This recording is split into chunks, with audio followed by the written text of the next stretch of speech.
Hello everyone, কেমন আছেন সবাই? চলেন আজকে আমরা এই যে পোস্টারটা এইটার একটু ব্রেকডাউন দেখি যে এখানে কি কি আমরা করছি।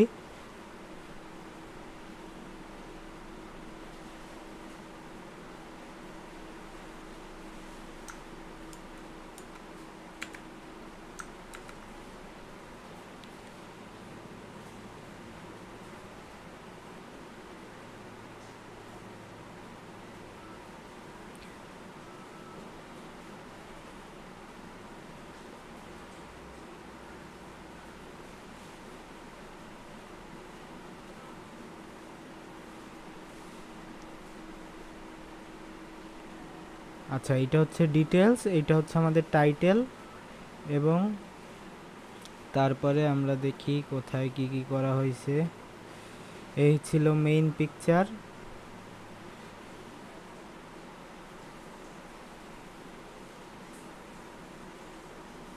আচ্ছা, প্রথমে আমরা ছবিটাকে বসানোর পরে একটা বাড়ির সামনে হচ্ছে এই দুইটা মডেলকে এভাবে দাঁড় করায় পোস্টারটা করতে যাচ্ছি। এখন সেক্ষেত্রে কয়েকটা বাড়ির ব্যাকগ্রাউন্ড নিয়ে দেখলাম যে কোনটা সব থেকে বেশি পারফেক্ট লাগে।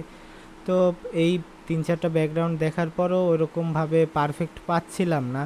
তারপরে হচ্ছে কি আমরা এই টাইপের একটা ব্যাকগ্রাউন্ড পেলাম, একটা একটু রাজকীয় বাড়ি টাইপের। যেহেতু নাটকের টাইটেল চৌধুরী বাড়ির মেয়ে, সেক্ষেত্রে এইটাকে একটু মানে রিচ ফ্যামিলির একটা বাসা বুঝাইতে এই ব্যাকগ্রাউন্ডটা আমরা ইউজ করছি। এবং তারপরে আমরা উপর থেকে এই যে স্কাইটা আছে এইটা চেঞ্জ করে দিব। আচ্ছা, এই যে স্কাইটাকে আমরা মাস্ক করে কিছু অংশ এখানে রাখলাম নতুন হিসাবে, এবং স্কাইয়ের অপাসিটি একটু কমাই দিলাম। তারপরে হচ্ছে আমরা এখানে ব্রাইটনেস কন্ট্রাস্টটাকে একটু কন্ট্রোল করে নিলাম, যেহেতু এখানে একটু ডিপ করতে হবে, কারণ আমরা এখানে টাইটেল বসাবো, তো টাইটেল হাইলাইট করতে হলে ডিপটা অবশ্যই রাখতে হবে। তারপরে এই টোটালটার ভিতরে একটু সফট একটা ফিল আনলাম কালারের মধ্যে। তারপরে এই নায়িকাটাতে মানে দাঁড়ানো অবস্থায় আছে, তো এখন এর পিছনে একটা গাড়ি থাকলে সব থেকে ভালো লাগতো। তো সেক্ষেত্রে আমরা একটু মানে খুব লাক্সারিয়াস একটা কার এখানে বসাইলাম। পরবর্তীতে ব্যাকগ্রাউন্ডে একটু কালার দিয়ে আমরা ম্যাচিং করার চেষ্টা করছি, বাট প্রপার ওইভাবে ভালো লাগে নাই। পরে আবার একটু কালারটা চেঞ্জ করেও দেখছিলাম কীরকম কি লাগে। তারপরে হচ্ছে টোটাল ব্যাকগ্রাউন্ডটাকে আমরা কালার ব্যালেন্স দিয়ে একটু কালার করলাম। তারপরে ব্যাক সাইডে দুইজন মডেল, যেহেতু দুইজন মডেলকে হাইলাইট করার জন্য একটু পিছনে একটা সানলাইট টাইপের এই যে লেন্স ব্লার ইউজ করলাম। ঠিক আছে, এইটা ইউজ করার পরে দেন হচ্ছে এই যে নায়িকাটা দাঁড়ায় আছে এখানে, তো এখন এই নায়িকাটার দাঁড়ানো থাকার ফলে এখানে কিন্তু ব্যাকগ্রাউন্ডে অবশ্যই একটা ডিপ শ্যাডো পড়বে গাড়ির উপরে। যেহেতু গাড়ির সামনে দাঁড়ায় আছে, অবশ্যই এখানে একটা শ্যাডো পড়বে। তো আমরা শ্যাডোটাকে ক্রিয়েট করলাম যাতে দেখতে আরও বেশি রিয়েলিস্টিক লাগে।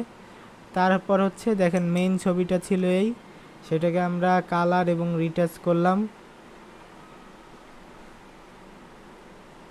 তো এই যে মোটামুটি দেখেন রিটাচিং এবং ড্রেসের কালারটাকে আরও বেশি ক্লিয়ার করলাম। এই ছিল আমাদের রিটাচিং। এখন আমরা হচ্ছে টোটালটাকে ডটস বান করব এবং লাইট শ্যাডোগুলো আরও পারফেক্ট করব।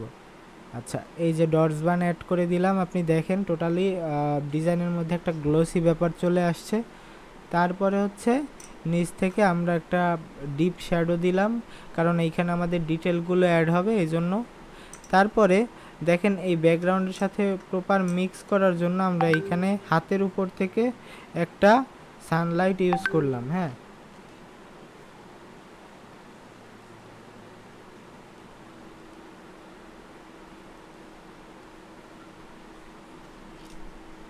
তো সানলাইট ইউজ করার ফলে ব্যাকগ্রাউন্ডে এটা ভালোভাবে মিক্স হয়ে গেল। তারপরে একটু ওয়েট। আচ্ছা, সানলাইটটা মিক্স করলাম। তারপরে হচ্ছে কি আমরা টোটাল ডিজাইনের উপরে কালার গ্রেডিং করব কিছুটা। এই যে দেখেন টোটালি ফেসের উপরে একটা গোল্ডেন ফিল চলে আসছে। আপনি দেখেন কালারটা আগে এরকম ছিল, আর কালার গ্রেডিং করার পরে এই যে দেখেন হাইলাইট এবং হচ্ছে ফেসের মধ্যে একটা গোল্ডেন টোন চলে আসছে, যেটা দেখতে বেশ মানে খুবই সুন্দর এবং প্রিমিয়াম একটা লুক দিচ্ছে, ডিজাইনের মধ্যে একটা সিনেমাটিক ভাইব আনতেছে। তো তারপরে হচ্ছে সব মিলিয়ে আমরা ফিনিশিং দিলাম এবং টেক্সট এবং ডিটেলসগুলো বসাই দিলাম। এই টাইপের আরও যদি আপনারা আরও কোনো poster design related breakdown video দেখতে চান, অবশ্যই আমার এই আইডিকে ফলো দিয়ে রাখবেন। এখানে আমি রেগুলার এই টাইপের ভিডিওগুলো আপলোড দিয়ে থাকি। ধন্যবাদ, আজকের ভিডিও এই পর্যন্তই।